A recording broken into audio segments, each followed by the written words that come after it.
Okay, so right now we are doing a square hem stitch, and the way we're going to do this is we are actually going to come up, and I'm going to cross over 3 threads and go down at this angle.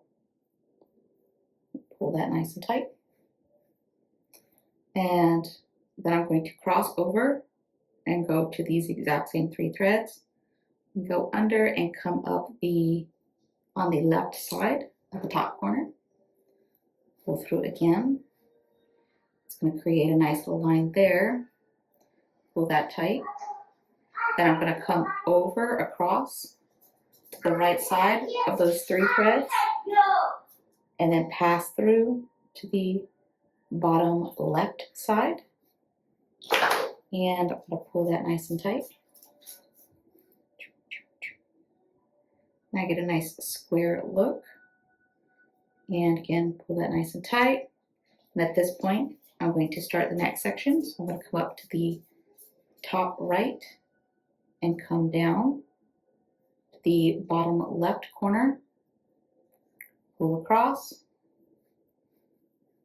and that's going to create that top section there, and then come up from I'm going to go to the bottom right again, bottom right, come up to the top left, and pull that. So on the other side, it should create an X, and we will show both after wet finishing, both sides. Top right corner and go down, pass down to the bottom left corner, and again pull that nice and tight.